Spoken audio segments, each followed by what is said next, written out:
Hello everybody and welcome to the first episode of a new modded series of Skyrim. Um, we're going to be doing somewhat of a challenge today, and this is going to be the raw footage, so for anybody who's watching, I'm going to try to make a compilation of the multiple hours that I'm going to be spending on Skyrim doing this specific challenge. We have a multitude of mods, and a little bit over 1,100 mods, and we're going to be playing as Lok'Nirr today, which is one of my very interesting D&D characters that now I recreated in Skyrim. And some of you might actually know him, but yeah, I'm just recording these for just random footage. We had a lot of challenges to go, and I'm going to pretty much work on the rules, the goals, some of the backstory, and the first one is not going to be a very long episode, so this is just mostly testing audio, testing everything that we're doing here, and figuring out if this is going to work, this is not going to work, that kind of deal. So to keep track of a lot of things, at least we have this lovely book, which I have edited to, show you a little bit of everything that we're going to be doing. So we got, of course, Lok'Nirr's challenges, memories, companions, and notes, and miscellaneous just in case. But here we wrote most of the rules, challenges, and a lot of the details that we're going to need to keep track of. So we got quite a lot of rules, and just so a lot of you know, this is a challenge that is being modified multiple times now over multiple of my streams. I don't know yet if I'm going to continue streaming this game or if I'm going to be only recording it, but we'll just have to see. But for the most part, this is a variation of Juve's Iron Man challenges, mixed with a lot of other things. Of course, mine is a little bit more complicated. I have a lot more mods while trying to complete this, so overall it's going to be a little bit more difficult. But in general, this is going to be quite an interesting challenges. I will try to see if you guys want to see my mod list, or if you just want to see the content. If any of you want me to show you which mods I'm using and configurations and such like that, I can try to do and try to format that for all of you. I'm not very good at it, of course. I've never done it before, but it is something that I'd be willing to try and figure out and hopefully show you something nice. So let's start with the rules. Rule number 1: Khajiit can only use gear and items that Lok'Nirr made for himself. Only exceptions are the quest rewards. Armors can be worn, weapons can be disenchanted, and items can be consumed. Most of the backstory of this is Lok'Nirr is a mercenary, or at least used to be a mercenary, which he enjoyed a lot of his quality gear. He enjoyed the craftsmanship of it. But he finds that a lot of the armors and weapons from people that he has killed in the past never really has that quality that he prefers. He used to have a nice friend down in elsewhere that produced a lot of Lok'Nirr's armor and weapons, but unfortunately here in this cold, harsh land, Lok'Nirr doesn't have anybody close to him. There's going to be a little bit more backstory that I'm going to go into, but that's one of the main reasons why the challenge and rules are going to be set is he doesn't like to use anybody else's armor unless he made it himself for himself. Rule number 2: Khajiit can only take ingredients, raw crafting materials, and miscellaneous items, not refined materials like ingots and leather, because of course he's the one that needs to process his resources properly, otherwise it seems to Lok'Nirr that it would be just lower quality than whatever Khajiit can produce. Rule number 3, merchants don't accept Khajiit coin, cannot buy from anybody, but Khajiits of opposite sex can sell items to others though. So this is where another, just trying to put a little bit of lore as to why. The challenge is I cannot trade with regular merchants, and I can only trade with Khajiits of opposite sex. Is that some of the backstory is that when Lok'Nirr arrived to Skyrim, unfortunately, he was attacked in one or another way, which unfortunately led him to fall in combat. But fortunately, somebody came to his rescue, and Lok'Nirr didn't die, of course. But unfortunately, this one doesn't remember a lot of what happened. But what Lok'Nirr remembers is that Lok'Nirr was with another male Khajiit when it happened, which means that while Lok'Nirr is able to trade with Khajiits, Lok'Nirr doesn't trust any other male Khajiits because of this.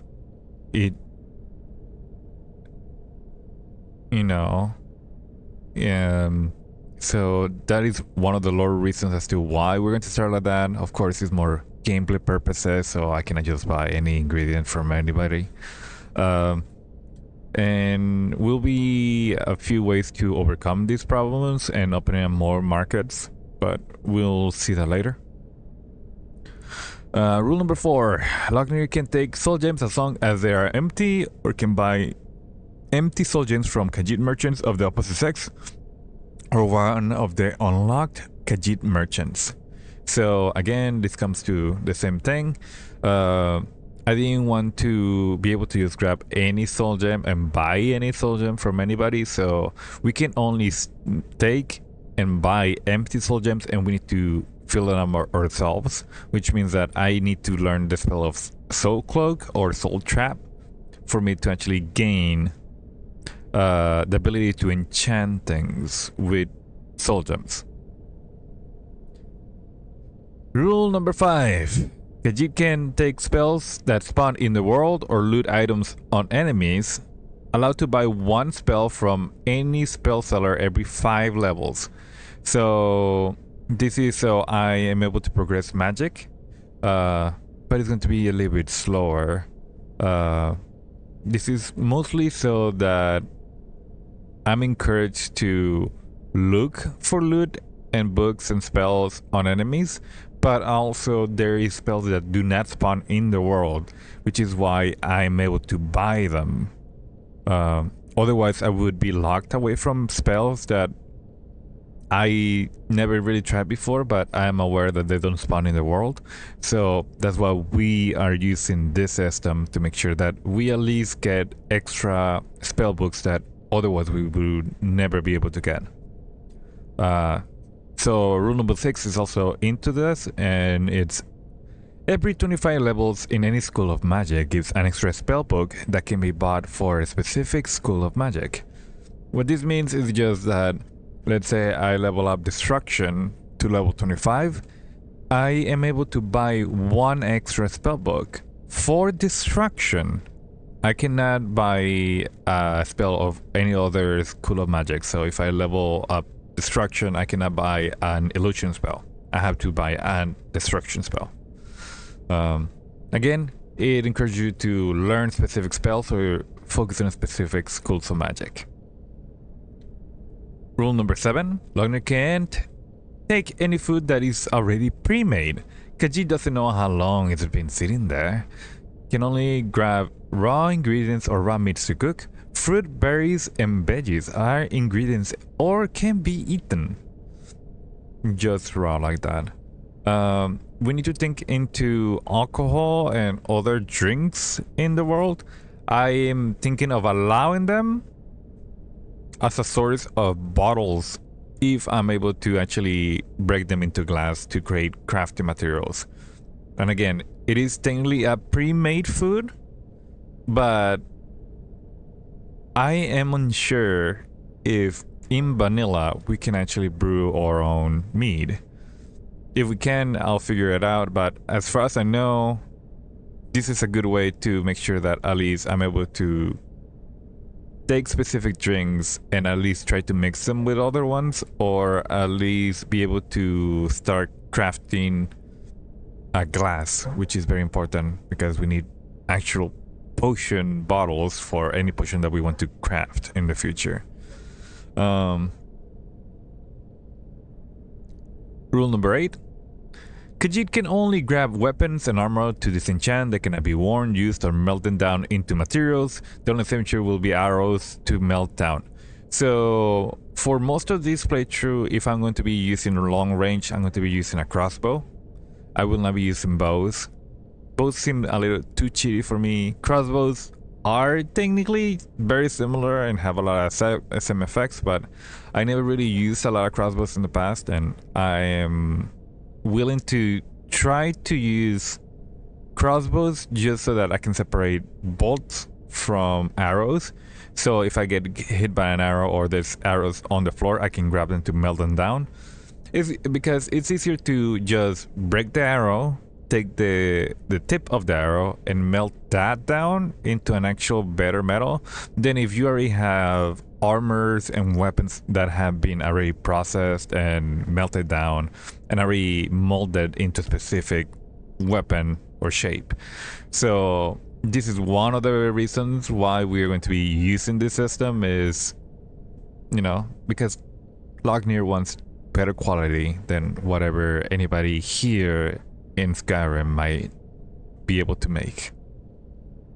Rule number 9. Lok'Nirr can supply weapons and armor to companions, only one of each type of weapon or armor piece that Lok'Nirr made for them. To carry additional stuff, they must carry a backpack and or pouches made by Khajiit can only carry accumulated carry weight from the backpack or pouches. So what this means is that if I make a specific armor, I can only give them one piece of armor per body part of the companion, and specifically one weapon type of one. So if I give him one-handed sword, I can only give him one-handed sword. Most of the time, I'm going to try to only give him one specific ranged weapon and one melee weapon, and perhaps a shield, depending on their build.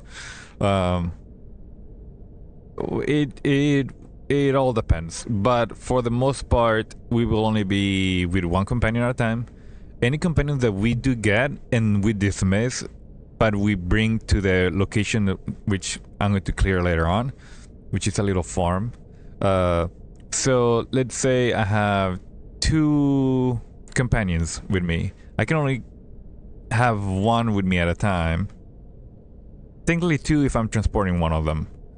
So we're going to be dropping off one of them at the location, right? So what is going to happen is that every week I have to pay for every of my companions. That means if they're following me or if they're staying and working at my farm. So that means that if I have to pay 150 gold per companion a week, and I have one following me and one at the farm, that means that I'm paying 300 gold a week for the 2 companions. This can increase as many as I can have at a time. So if I have 10 at the farm, 10 at the mine, and 1 with me, that's 11, and then I'll multiply that for the 150. So, you know, it will be 1,650 at that point. Plus, homes also need to be paid for, and horses need to be paid for as well. So we need to keep track of that. Companions are way easier to keep track of. The game actually keeps track of homes and horses, so that's going to be automatically added to the pricing. So again, very important to take into consideration. So for the backpacks and pouches, that means that they cannot carry additional gear, or materials, or anything that I collect unless I give them a backpack or pouches. So let's say that I build them a backpack that can hold 75 pounds and one pouch that can hold 25.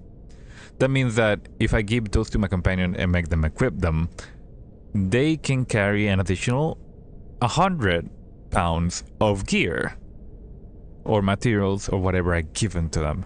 But I need to make the backpacks, the pouches, and anything that I give to my companions. Most of the companions that I will be getting don't...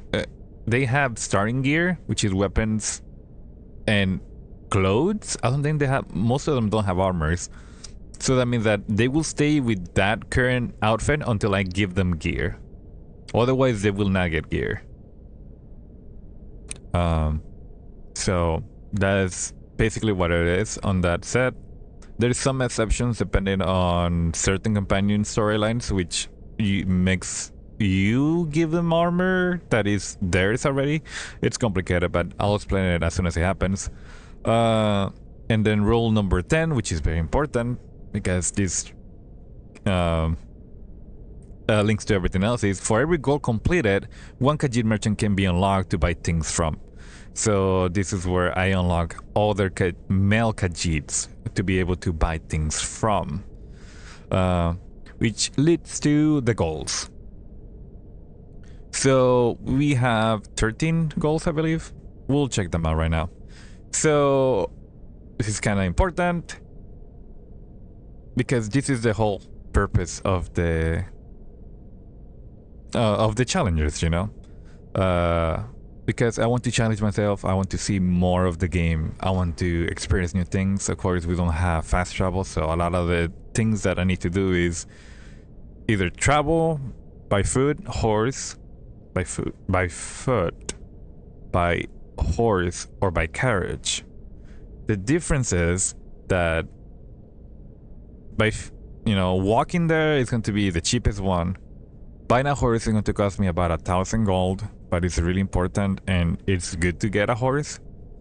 The thing that most people think is, oh well, you can just use technically fast travel with carriages, but not really, because I added a mod that increases the prices depending on the location. And I believe the minimum that you can pay is either 1,000 or 1,500 per trip. And the increases are the prices are different. Some go up to 2,000. So it's very important to know that I won't be able to use a lot of fast travel until I start getting more money and riches and stuff like that. So yeah, it is important to know that this is so I enjoy or at least experience more to the game. Goal number 1, complete the main quest line. So I already have completed the main quest line before, but I never done it with this many mods. So I'm interested to see what changes, what doesn't change, if it's going to be easy, if it's going to be difficult. A lot of the experience and skills have been overhauled, so this is completely different than any vanilla playthrough that I've done before. Goal number 2, complete 2 faction quest lines. The Civil War does not count because that's a goal for a different goal, I guess. So I believe the ones that I want to do is either the Companions, Dawn Guard, or Thieves Guild. Perhaps Dark Brotherhood, I haven't decided yet.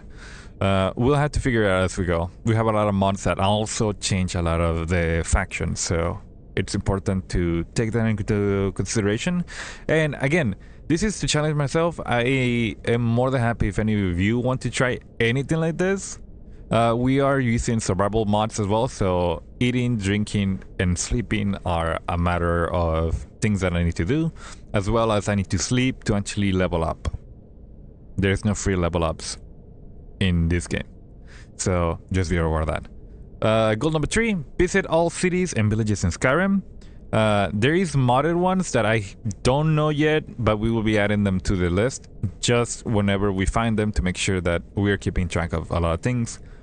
I will also check the fast travel or the carriage system to see if there's new cities added, which I know there is. I just don't remember the names. So once we get to a carriage, we'll add those locations as well. So we have the major cities, which is Solitude, Windhelm, Markarth, Riften, and Whiterun. We have the minor cities, which is Mortal, Dunstar, Winterhold, and Falkreath. Villages, we have Riverwood, Dragon's Bridge, Cartwenson, which I can never pronounce correctly, and I'm sorry, because I'm pretty sure I messed it up. We have Roristad, Iverstead, Helgen, and Shorestone, which is fantastic. Goal number 4, join all factions on the list, which will be the Companions, the Dark Brotherhood, the Thieves Guild, the College of Winterhold, the Empire's Army, the Bard's College, the Dawn Guard, and the Greybeards. We'll see if we can join the Greybeards and the Blades at the same time, because we do have a mod that makes them technically compatible, but we'll have to see later on. Goal number 5, buy and fully upgrade these 4 locations. So we have the farm, the mine, the manor, and the city. The farm is just northeast of Whiterun. It's probably the first location that we're going to buy, more than likely. We have the mine, which is north of Mortal and west of Dawnstar. Very important location. That's where we're going to be getting some of our ore for the most part. The manor is going to be our main home, which is just going to be the Lakeview Manor, which is a vanilla home. The farm and the mine are modded, and the city is also modded, which is the city of Fulberg, which I believe we can rename, which is good. That one we cannot buy. It's already given to us. It's literally just a shed in the middle of nowhere. But we can build it and then fully upgrade it, and it's going to take a lot of resources. A lot of these locations you can buy upgrades, but what I'm going to do is we're going to make those resources to actually build them. That does not cost us gold. It's going to cost us actual resources. That's going to be the challenge of this. We're actually going to invest into a lot of materials and things like that. Goal number 6, reach level 50 in 7 skill trees. That it's any of the skill trees that we have. I haven't decided which one I'm going to invest into. I do want to get into magic. I do want to get into enchantment, alchemy, and I haven't decided if we're going to go two-handed or one-handed. But we're going to be trying to focus on one of them, and of course we're going to be doing crossbow, mostly crossbow for hunting, but I know that we're going to need crossbow for tough bosses and just kind of cheese it because it's Skyrim, you know. Goal number 7, buy land in every hold of Skyrim. That means one household or land plot in each of the holds of Skyrim, which unfortunately has been modified by another mod which makes most of the vanilla homes very expensive, which means that we need to collect a lot of money for that. Goal number 8, buy and upgrade every house and land in Skyrim. That one's a little more complicated, and I need to look at all the mods that add houses to make sure that I find them all first, or at least locate them. And then the ones that we need to buy, we buy, and the ones that we can upgrade, we need to upgrade. That's going to be an end goal. That's going to be way, way later on. I don't expect that one to be done anytime soon. We're going to spend a lot of time in this game. Goal number 9. Finish the Dragonborn and Dawn Guard expansion. I have finished the Dragonborn before. I haven't... Actually, no, I completed most of Dragonborn before. I never finished Dawn Guard, and I misspelled Dawn Guard.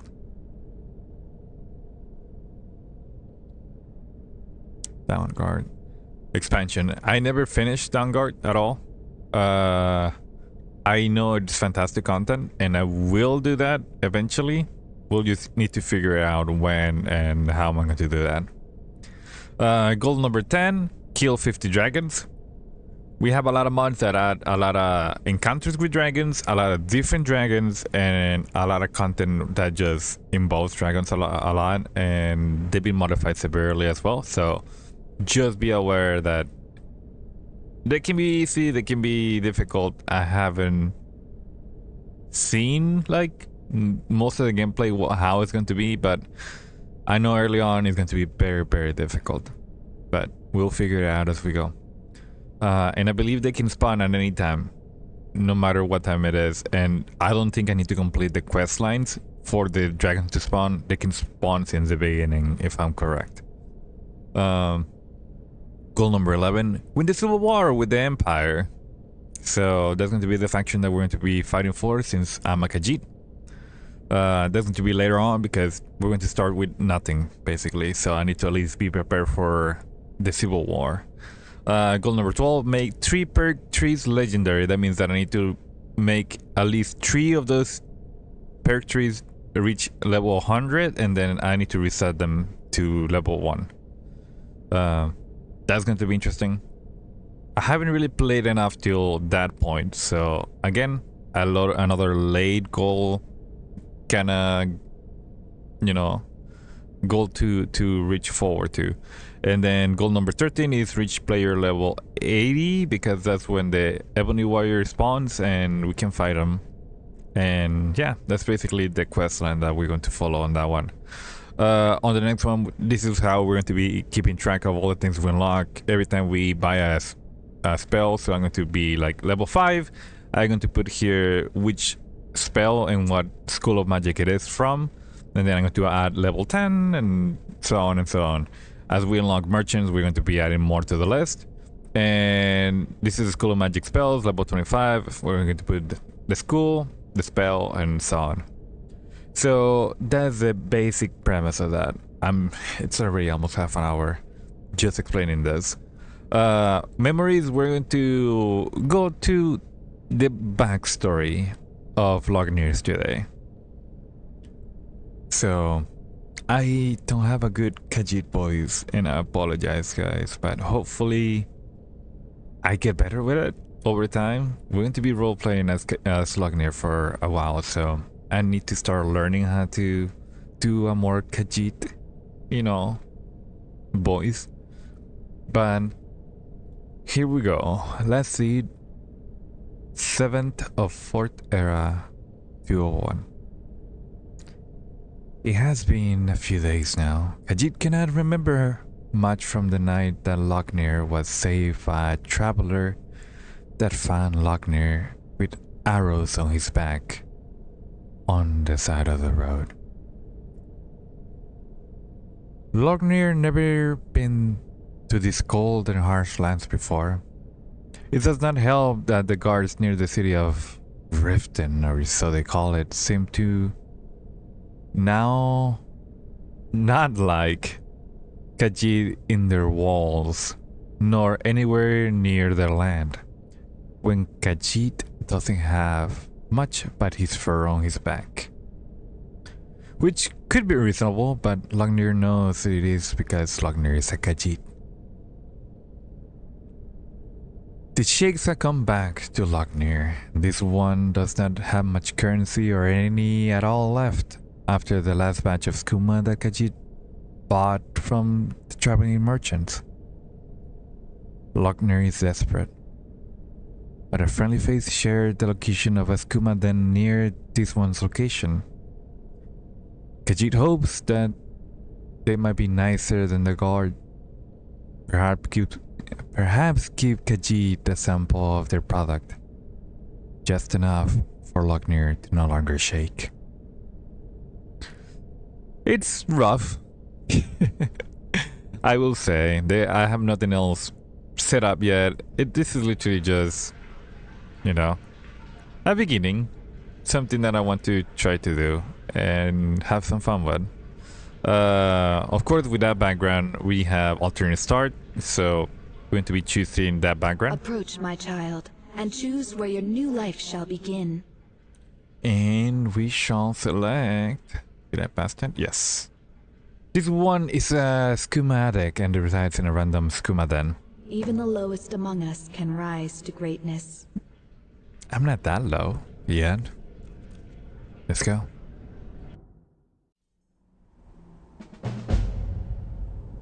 Hold it. If you're going downstairs, you keep your weapons to yourself, or we'll be getting better acquainted. Head on in, and behave yourself. Yes, sir. Of course, we're going to remove all our things. We're not allowed to keep anything. Which is very unfortunate for Lok'Nirr. We'll be keeping all of the settings. We'll be adding that magic menu later on. But for now, we'll just have to see. Today's episode is not going to be very long.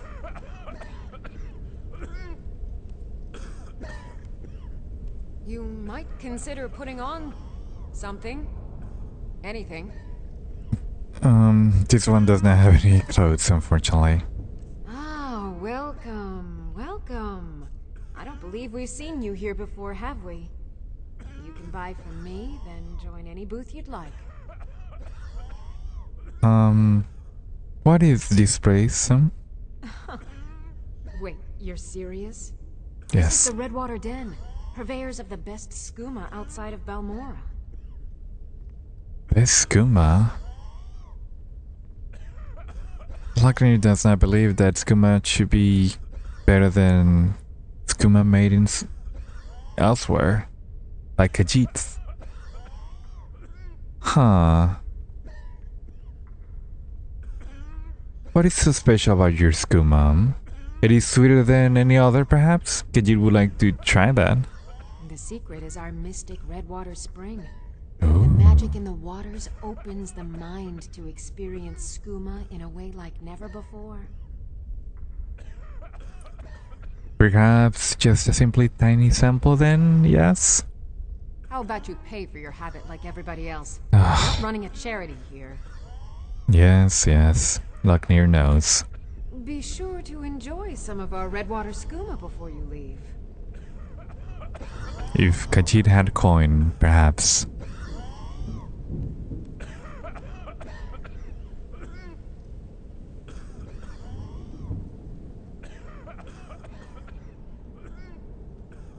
Though I will admit,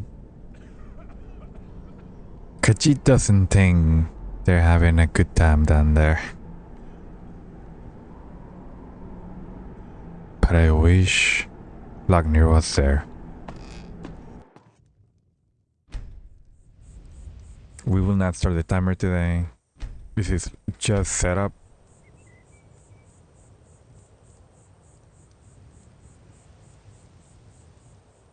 I'm going to edit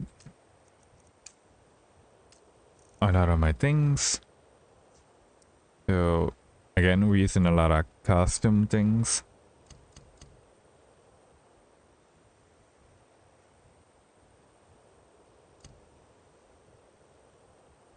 Again, we're just doing just a little bit of an adjustment just for now.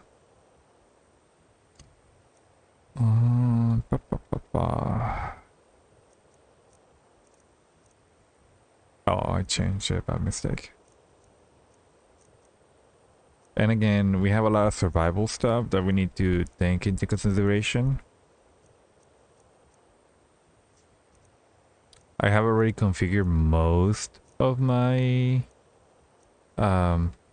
mods.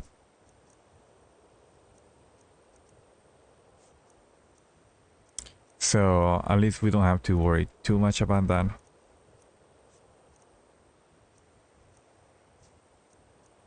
Alright. That's pretty much everything we need on that main menu rather. Buying, go on in. Otherwise, shove off. Will do. And yeah, this is going to be the main beginning. Again, we can grab a lot of miscellaneous items that we can eventually craft or melt down. So the tank here, right there, I will definitely try to read that book rather for blocking. And yeah, so one of the few things that I do want to clarify whenever I read a book, I need to not necessarily read, but go through every single page of a book to qualify it as reading it and learning. Because we do get experience from reading any book. It doesn't matter which book it is. But we do especially get bonuses from reading the special skill books. So for this one, the Battle of Red Mountain, as you may see, I already level up to level 2. And this is the process that I want to do at least, you know, if any of you would ever want me to just read the actual book for you, I could do that. Just be aware that I will be very bad at it. Especially with names. I would be horrible at names. But that's practically what I'm going to be trying to be doing. As well as I'm going to try to collect as many books as I can. And drop them off at whatever location that we may have for our first home. We do have a lot of graphical mods. Right now I'm in ultra quality, but depending on my performance, I might lower it to about high, if not medium, which, you know, it might be unfortunate, but if we have to do it, we have to do it. But overall, we're holding steady so far. Again, this is just a test. I'm going to run the audio, see how it sounds, what can I improve, what can I change. And yeah, whenever I release these, do let me know if there's anything I need to change, if there's anything else you would like to see from me to do, any new rules, any new goals. I'm happy to add new things to this. But overall, I hope you enjoy. And well, this is not going to be a long episode. I definitely want to make at least each episode a little bit longer. Definitely longer than an hour. Perhaps a few of them. I don't know yet. But again, if you're interested, let me know if I should change any of my mod list, anything on the challenge itself. And I hope to see you next time. Bye bye bye bye bye.